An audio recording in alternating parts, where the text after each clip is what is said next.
Hello जी, अस्सलाम वालेकुम, welcome to the another video. आज की वीडियो काफ़ी इंपॉर्टेंट रहने वाली है। मैं आपसे कहूँगा अगर आपने मेरी पिछली वीडियोस नहीं देखी होंगी तो इस वीडियो को एंड तक आप लोग ज़रूर देखना। ट्रंप ने हम सबके साथ जो है वो एक प्रैंक कर दिया है और आपको याद होगा मार्केट के अंदर ये डंप आया था जब हमारे पास ट्रंप ने 100% टैरिफ चाइना पे अनाउंस किए थे। इसके बाद उसने ट्वीट किया कि मैं चाइना को मना लूंगा, वो बस थोड़े से गुस्से में है वगैरह वगैरह। अगर आप जाकर उनका ट्वीट देखेंगे जो कि उन्होंने अपने प्लेटफॉर्म के ऊपर किया था तो वहाँ से हमें साबित हो जाता है कि मार्केट को इन्होंने जो है वो मजाक बना कर रखा हुआ है। जब मार्केट डंप हुआ उस वक्त हमारे पास एक्सचेंजेस जो थे वो काम नहीं कर रहे थे। स्टिल हम लोगों ने ऑल्टरनेटिव एक्सचेंज जैसे बिंगेक्स के ऊपर चेन लिंक वगैरह को बाय किया था और अल्हम्दुलिल्लाह we are the only YouTube channel जिन्होंने आपको डंप वाले दिन जिस दिन आया था मार्केट के अंदर उस दिन आपको चेन लिंक $17 के ऊपर बाय करने को बोला था। आप जाकर देख लें। आपको सोलाना के लिए फोर्स किया था कि आप 182 पे बाय करें। आपको इथेरियम के लिए हम लोग फोर्स करे थे कि इसको 3800 के ऊपर बाय करें और सारे कॉइन्स के अंदर हमने आपको प्रॉपर डीसीए करवाया था। इवन जो हमारा फ्री व्हाट्सएप चैनल है वहाँ पे भी मैंने यही कहा था कि पैनिक मत करो, ईजी हो जाओ, करेक्शन है जो और अच्छी बात। और ये देखो लिंक ईडीओ कॉइन को आप याद रखना, ईथ एवेक्स सोल वगैरह। अब इसके बारे में आपको बताता हूं कि देखो मार्केट में आप देखोगे ना तो इन कॉइन्स ने सबसे क्विकेस्ट रिकवरी की। अगर आपने चलो इस अपॉर्चुनिटी को मिस कर दिया $11 वाले जहां पे मैंने डीसीए किया था, अगर आप यहां पे भी बाय कर लेते चेन लिंक को तो अब एटलीस्ट 14% प्रॉफिट के अंदर होते। अगर आप इथेरियम को मिस कर दिया होता, आप यहां पे भी बाय कर लेते इथेरियम को 3800 के ऊपर, तो भी एटलीस्ट आप यहां पर अभी 12% प्रॉफिट के अंदर होते। तो अगर एक अपॉर्चुनिटी आपसे मिस हो जाए तो दूसरी अपॉर्चुनिटी को ग्रैब करो। But now what we can expect, देखो हम क्या कहते थे कि अगर मार्केट गिरेगी तो बेयर मार्केट में इस कॉइन की प्राइस यहाँ तक चली जाएगी। जैसे फॉर एन एग्जांपल हम कहते थे कि यार चेन लिंक अगर गिरेगा भी तो ज़्यादा से ज़्यादा हमारे पास कहाँ आ जाएगा 5 के ऊपर, लेकिन एक ही डंप के अंदर ये हमारे पास जो है वो 8 तक आ गया। अब ये जब डंप आया एक्सचेंजेस तो हमारे पास काम नहीं करी थी। बाइनेंस ने लोगों को $300 मिलियन दिए ताकि जो उनके लॉसेज हुए वो बाय नहीं कर सके उसको कवर करने के लिए। वो भी यहाँ पर तो किसी को नहीं मिले, जिन लोगों ने फॉर्म्स या एप्लीकेशन कुछ कंप्लेंट्स वगैरह डाली थी उनको दिए गए। और कमाए कितने, इन्होंने $20 बिलियन की लिक्विडेशन करके सिर्फ उसे $300 मिलियन को यहाँ पर दे दिए। ज़्यादा जो पैनिक फैला वो बाइनेंस की वजह से फैला था क्योंकि बाइनेंस एप्लीकेशन काम करना ही बंद कर गई थी। तो जब हम लोग बाय नहीं कर पा रहे थे तो ऑर्डर बुक्स यहाँ पर किस यूज़ केस के लिए चल रही थी, यहाँ पर कौन बाय कर रहा है। तो जाहिर सी बात है यहाँ पर बिटकॉइन से जब दिल भरा तो अपने प्रॉफिट्स बुकिंग की और फिर वही पैसे लोग ऑल्ट्स में लेकर आ गए। क्यों? क्योंकि स्टिल मैं कहता हूँ कि अभी इतनी बड़ी मैनिपुलेशन नहीं आई है। जस्ट इन्होंने चेक किया कि अगर हम लोग मार्केट के अंदर एक मैनिपुलेशन लाते हैं तो कितना बंदा लिक्विडेट होता है। और $20 बिलियन तो हमारे पास ऑन पेपर है ना, ऑफ पेपर हमारे पास सुनने में आता है कि ये लिक्विडेशन $50 बिलियन से भी बड़ी है। जिस तरह एफटीएक्स के टाइम पे हम कह रहे थे कि $2 बिलियन तो हमारे पास ऑन पेपर है, बट जो एक्चुअल में लिक्विडेशन हुई थी जो कि एक सोर्सेज के हिसाब से बताई जा रही थी वो 10 से 12 बिलियन डॉलर्स के आसपास थी, क्योंकि एफटीएक्स में बहुत लोगों ने पैसा डुबाया था। उस टाइम भी क्रिप्टो का अच्छा खासा बूम था। तो इन्होंने सिर्फ आइडिया एक लगाना था, एक चेक करना था, और ये पिछली बुल मार्केट्स में बहुत बार करते थे।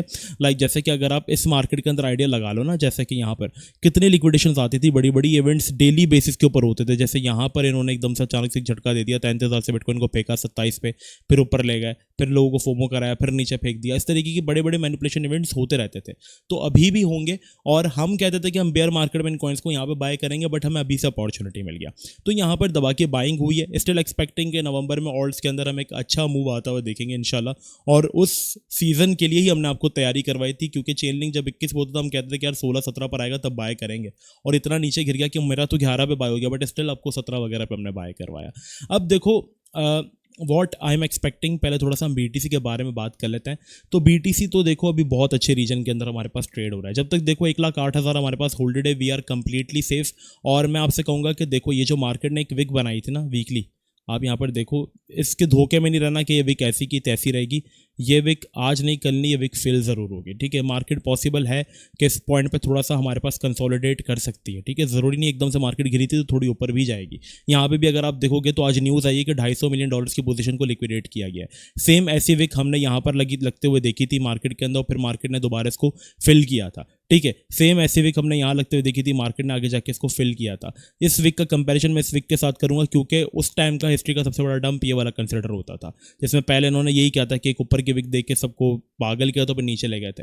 फिर इसके बाद थोड़ा टाइम मार्केट कंसोलिडेट हुई। ठीक है, थोड़ा टाइम मजीद हमारे पास 1 महीना कंसोलिडेट हुई, जिसमें ऑल्ट्स अच्छा पंप हुए थे और हमने उसमें अच्छे अपॉर्चुनिटीज भी ग्रैब की, और फिर बेयर मार्केट ट्रिगर हो गई थी। तो यहाँ पे भी हम कुछ ऐसा एक्सपेक्ट कर रहे हैं कि पागल मत हो जाना अगर मार्केट थोड़ी सी 20-21 की तरफ भी आ जाती है, क्योंकि ये आपको मैनिपुलेट करना जानते हैं and they will Hunt you. ठीक है, आपको इस चीज़ से आइडिया हो गया होगा कि अगर आपका 90% का स्टॉप लॉस है तो भी आप हंट कर दिए जाओगे इनके अकॉर्डिंग। ठीक है, तो यहाँ पे मैं एक्सपेक्ट कर रहा हूँ कि मार्केट कंसोलिडेट करेगी, उसमें आपने स्कैल्पिंग करनी है, और अगर कुछ आप प्रोजेक्ट्स अच्छे होल्ड करके बैठे तो आपको प्रॉफिट हो रहा है तो आप उसमें थोड़ी सी प्रॉफिट बुकिंग वगैरह कर सकते हो।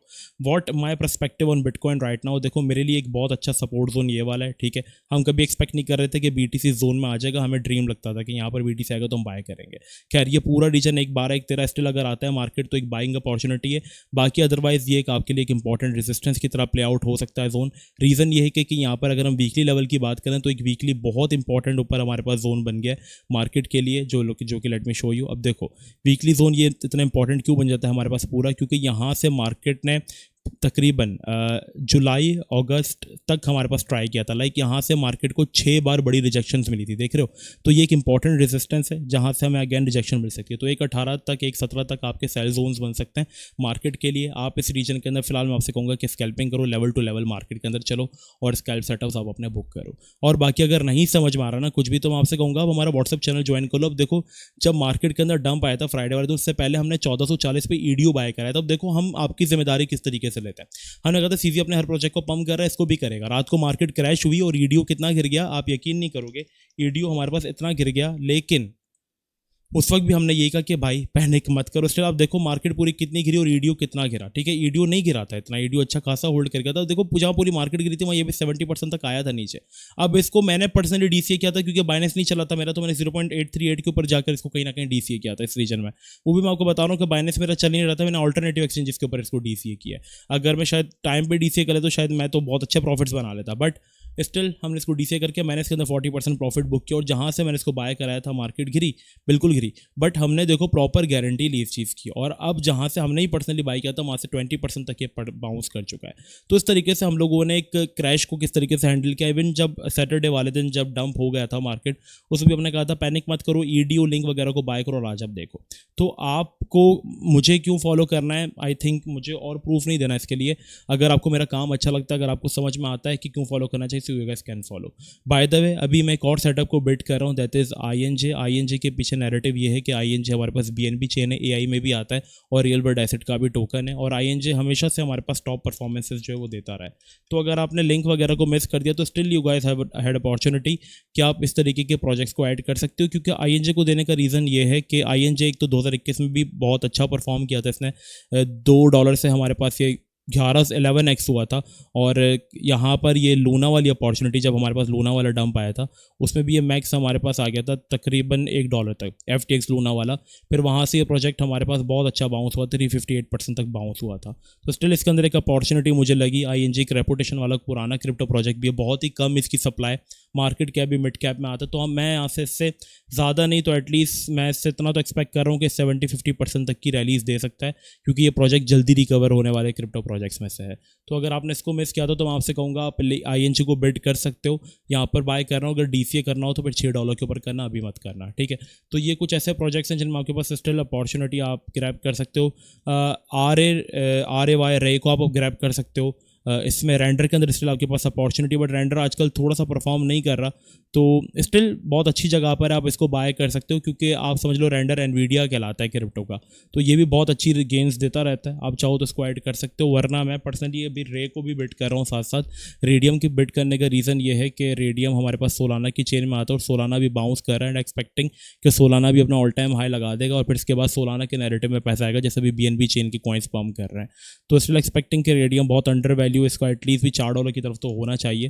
तो अच्छा प्रोजेक्ट रेडियम, आप इसको भी बाय कर सकते हो और आप इसको $1 1.15 की तरफ डीसीए वगैरह करने का सोच सकते हो। कॉइन अच्छा है। तो ये सारे 2-3 कॉइन्स जो नए मैंने आपको बताया, इनके ऊपर बेट करो।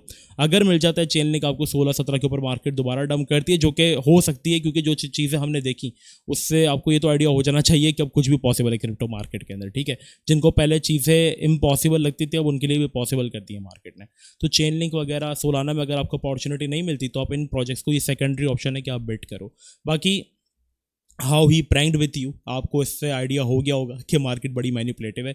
तो बस ये करो कि फ्यूचर्स को अवॉइड करो, स्पॉट में जाओ। अगर रेडियो आपने स्पॉट में मेरे साथ ही होल्ड किया होता तो आप कभी लॉस नहीं करते, आप सुकून से प्रॉफिट बनाते हो। और अभी जो मुझे प्रॉफिट्स लोगों के हैं उसको देखकर दिल खुश हो गया कि लोगों ने कितने अच्छे गेंस बनाए। उन्हीं लोगों के जब मार्केट क्रैश हुए थे तो देवर पैनिक्ड और बशी भाई अब हम क्या करें, आपके कहने पर हमने ईडियो बाई किया, क्योंकि जाहिर सी बात है 77,000 बंदा इस ग्रुप के अंदर एडेड है और हम एक काइंड ऑफ आपकी जिम्मेदारी ले रहे होते हैं कोई चीज़ अगर हम आपको दे रहे हैं। तो हमने कहा था भाई डीसीए करो, पैनिक मत करो। बड़ा दिल पे हाथ रख के मैंने ये मैसेज किया था, उसमें भी लोग हंस रहे थे, आपने देखा होगा। तो बड़ा दिल पे हाथ रख के मैंने लोगों को डीसीए वगैरह करवाया एंड अल्हम्दुलिल्लाह जो चीज़ें करवाई, लिंक भी रिकवर हो गया, ईडियो भी हो गया, इथेरियम एवेक्स, और उल्टा हमने इनसे डीसीए करके प्रॉफिट्स बना लिए। तो ये फ़ायदा होता है अगर आप किसी 2000 पुराने बंदों को फॉलो करो ना, जो कि पिछली बेयर मार्केट्स देख कर हैं। नए वाले तो सारे ही गिर गए बेचारे, नए वाले थे ही आधे टिकटॉकर्स, तो उनके तो वैसे ही तय था लगना। तो आई होप आपको वीडियो अच्छी लगेगी। By the way WhatsApp channel join कर लीजिएगा, इसका लिंक आपको हमारे बायो में मिल जाएगा। ज्वाइन करने के बाद ये bell icon by default mute होता है, तो इसको आपने अनम्यूट कर देना है ताकि आपको सारे नोटिफिकेशन और सिग्नल्स जो हैं वो टाइम टू टाइम मिलते रहें। मिलते हैं नेक्स्ट वीडियो में। अपना बहुत ज़्यादा ख्याल रखिएगा। जब तक के लिए अस्सलाम वालेकुम व रहमतुल्लाह।